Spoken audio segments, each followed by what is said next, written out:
Okay, someone asked me if I could talk about um, like the shopping and I guess it was the culture kind of Baja.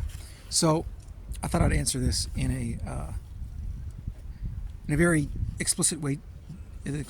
I'll give you details and I'll break them down in categories. So, but I'll start with in general. So in general, Baja is like Canada or America in the 80s. And I say Canada or America because I grew up in Canada, but I grew up on the border. I was about an hour away from Detroit in Canada, and I could swim to the US. My best friend was American. I was in America every day. I grew up on American television, American radio, the whole deal. So, and even though I lived in Canada. So I'm like one of those quasi-Canadian Americans. So our culture in that area was also very influenced by America. So when I say that Baja is like North America in the 80s, I mean, there is a sense of like freedom. There is a sense of like there's not a lot of laws, or not as many laws as there are now. There's not as many restrictions. You know, people don't wear seatbelts a lot here. Their cars are, not super well taken care of for the most part. They're nice cars, but then there are junk boxes driving around, and that's super cool.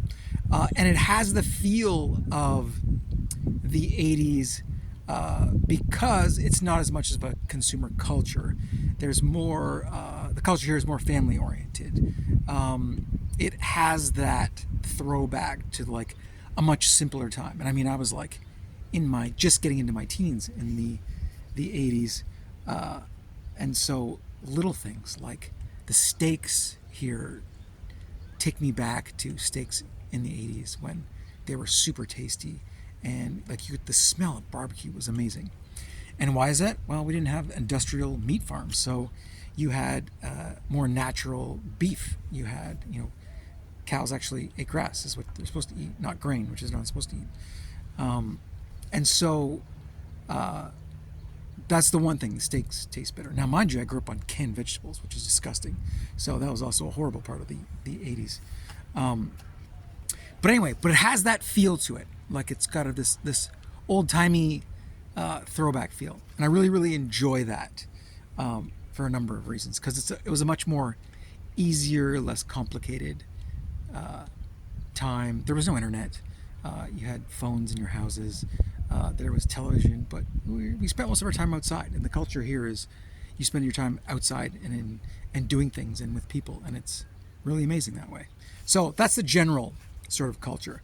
Now, specifically, like when you talk about groceries, like grocery stores, I'm in a small town, so the grocery stores here are pretty minimal. There's not as much selection as you're going to have anywhere in North America, and they're like, this is a second world country, and it's not a first world country, it's not a third world country, it's second world.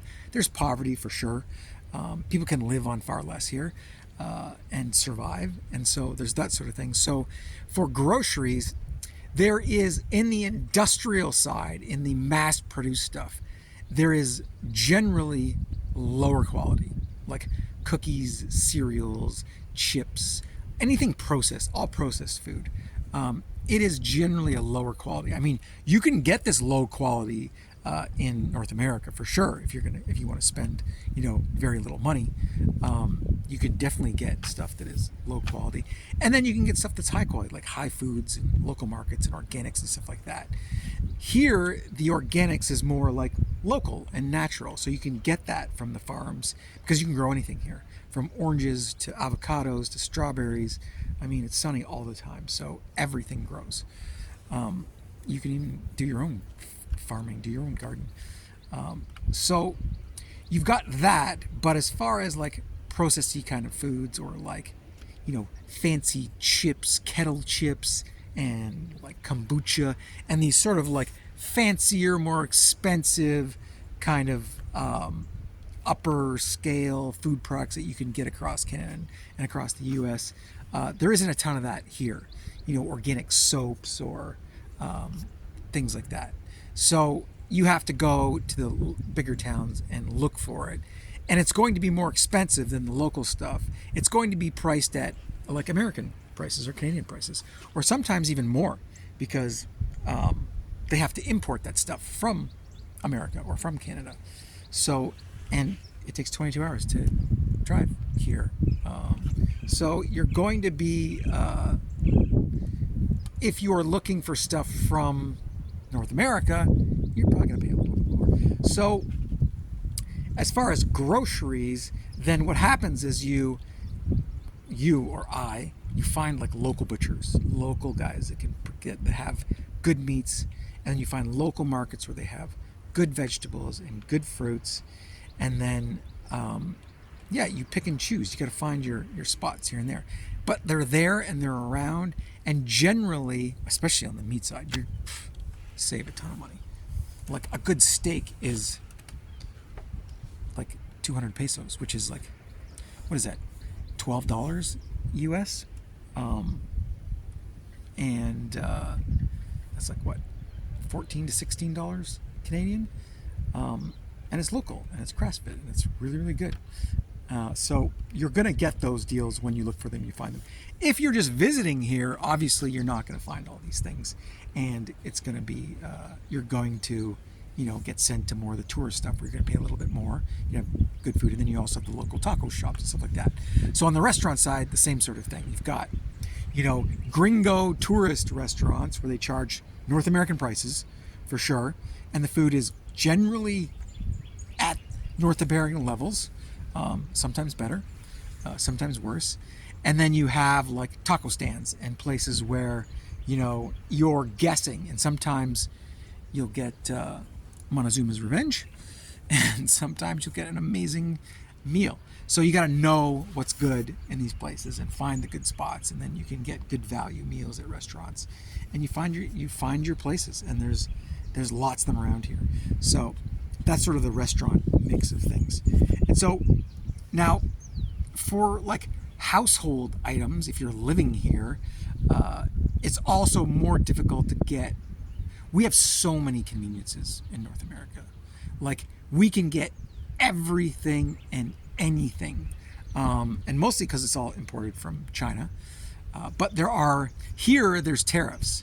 So they try and protect the local manufacturing from imported Chinese goods, which will destroy their manufacturing base, which is what it's done in North America. So the Mexicans are actually smarter than we are, because they're protecting their local manufacturers. You might pay a little bit more, and you might not have the convenient instant items at the cheapest price right away, but your neighbors all have jobs, and they're working, and they're making money, and it's better for your society. And now we're seeing that in Canada and the US, where we have no manufacturing base, and we're struggling to deal with the communist country that is basically sending fentanyl to try and kill us. But that's a whole different story. Tariffs and duties protect the Mexican economy, and so you necessarily have less imported goods from China, or you pay a little bit more for them. But when I say pay a little bit more, you might pay North American prices. So for example, you can get Amazon here. And I buy a bunch of stuff on Amazon because I just can't find it here locally. And it's like 45 minutes to an hour to go into town and try and look for it at one of the stores. I don't speak Spanish that well, so it's more of a trip. And so convenience, Amazon will deliver here. And it takes a little bit longer, but you can get stuff if you need to. But having said that, what it does do to you is it makes you think, do I actually need this?